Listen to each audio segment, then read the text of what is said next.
As a seller, why would I pay to have an inspection prior to my property going on the market? Isn't that just going to cost me a bunch of money and serve no real purpose? Isn't the buyer going to have an inspection done anyway?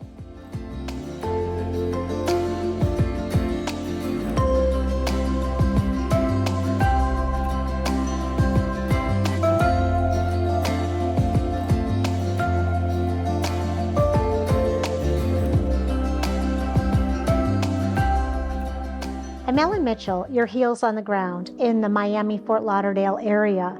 And on this channel, we talk about everything probate, guardianship, senior relocation, out-of-state sellers, and today, listing pre-inspections. Why?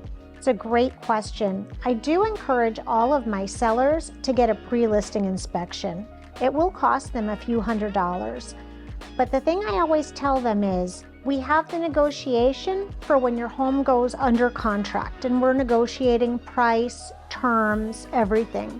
And then the buyer is going to perform inspections in a 7, 10, 14-day inspection period. And even though most homes are sold as is with right of inspection, the majority of the time, if the buyers find anything wrong, especially something significant like the hot water heater is leaking, there's a small roof leak, the house has termites, the air conditioning is not cooling properly, they're going to go back to the seller at that time and they're going to ask the seller for a concession or a reduction in the price, or to have the seller make those repairs. And sometimes the buyer will just walk away. They'll cancel during the inspection period and say, I just don't want to deal with this, and they'll walk away. And at that point, you have a contract, you think you're moving, you're 10 days into the process, making plans for where you're going to go, and now boom, the house is back on the market. You've got to start with showings and everything all again, making sure the house is always presentable for when people want to come and take a look at it. The benefit to pre-listing inspections is we can almost avoid all of that. And I say almost because you never know if something else could come up when the buyer does the inspections. But for example, I have a home that's listed in Cooper City. We did a pre-listing inspection and we found out that there was a minor roof leak. The roof is only about 16 years old and it's barrel tile. We didn't expect that, but it has a minor roof leak. The repair is about $4,000. And then the seller has a decision.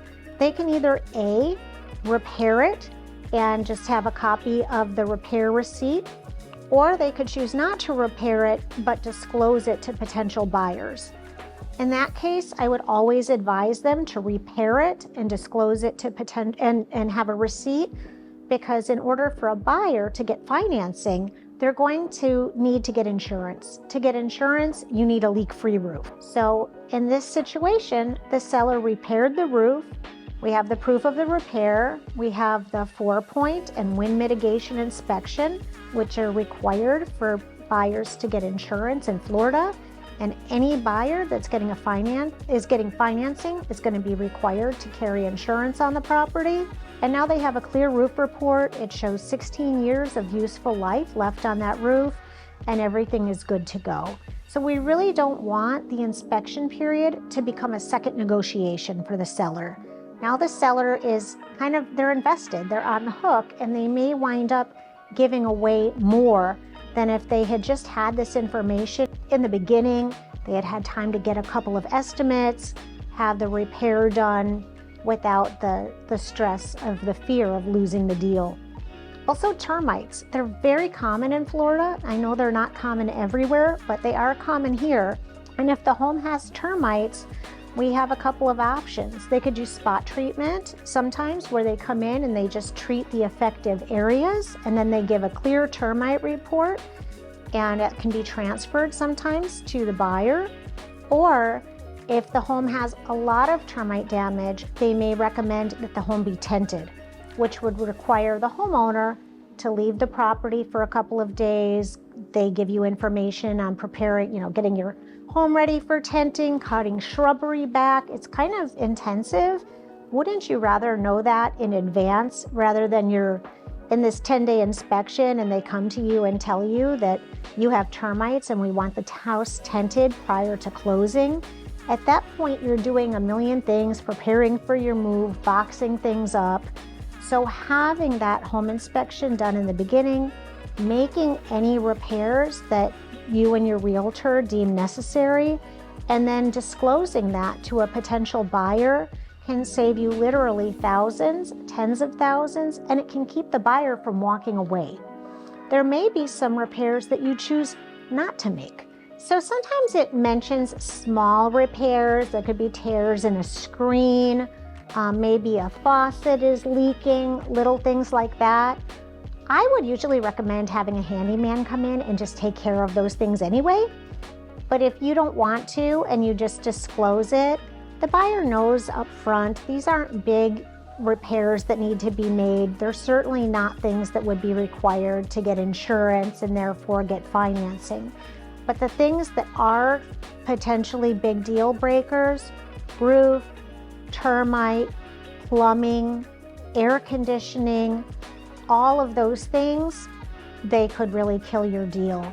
Another thing I'm not going to go into on this video, but we can talk about at a future date, is there is a type of pipe, I think it's polyethylene pipes. We call them poly pipes.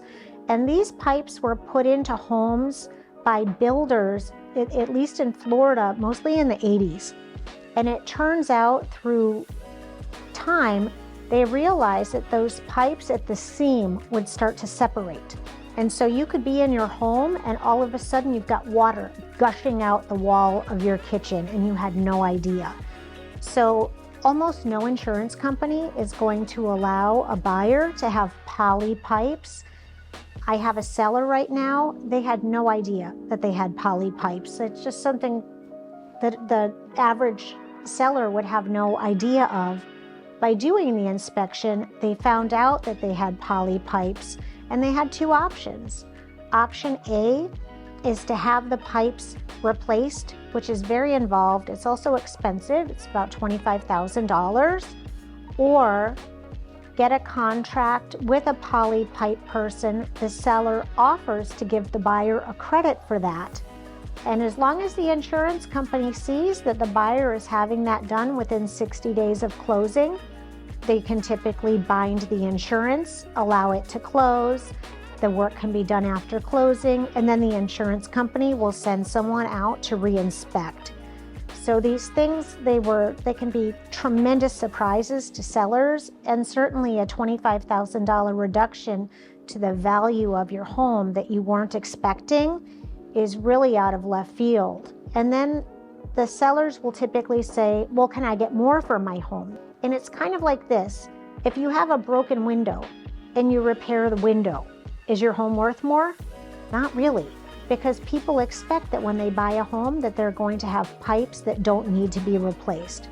Sure, it's a benefit to say they're brand new pipes as opposed to 30-year-old pipes, but you're not going to get dollar for dollar that someone's going to spend an extra $25,000 because you brought it up to the standard insurable pipe, which today is PVC in South Florida.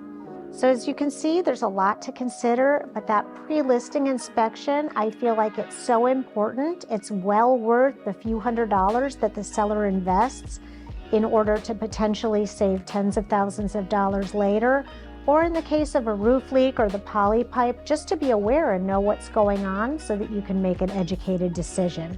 Hope you've enjoyed this information. If you have any questions, comments, or suggestions regarding today's episode or suggestions for future episodes, please let me know in the comments below. I'm always, reading them and answering all the questions that you have. Please like and subscribe. It really helps our channel.